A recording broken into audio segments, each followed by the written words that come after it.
बड़ी खबर। नरेंद्र मोदी महाराष्ट्र में बीजेपी शिवसेना गठबंधन की चुनावी रणनीति तय करने के लिए मुंबई में है। मोदी को पीएम की कुर्सी तक पहुंचाने में महाराष्ट्र की 48 लोकसभा सीटें एक बड़ी भूमिका निभा सकती हैं। जीत के लिए मोदी के फॉर्मूले की बात करें तो राज और उद्धव को साथ लाने की तैयारी हो चुकी है।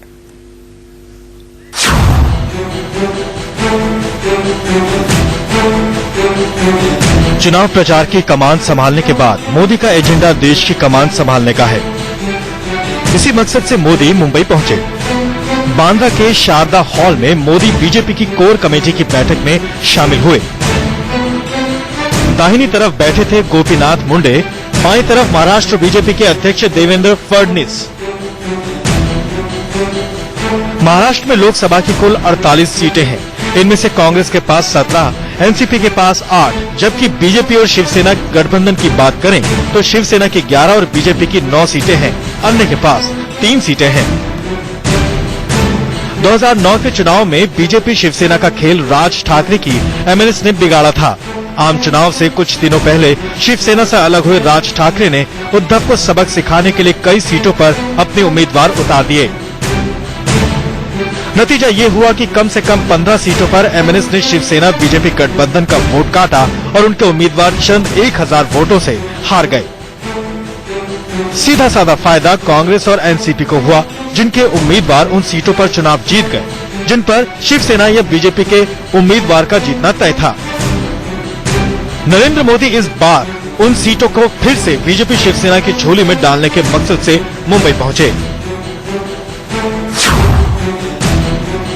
भारतीय जनता पार्टी और शिवसेना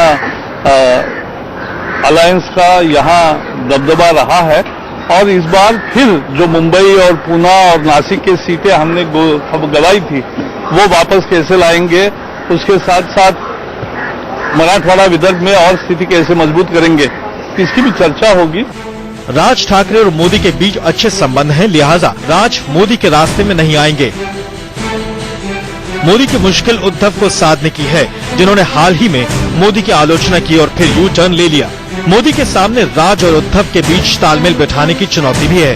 सूत्रों की माने तो मोदी ने दोनों भाइयों से कह दिया है कि मिलकर चुनाव लड़ने में ही सबका फायदा है। 48 सीटें हैं और कभी कभी महाराष्ट्र में लगभग 33 सीटें भी बीजेपी शिवसेना ने जीती है। लास्ट टाइम हमारी 23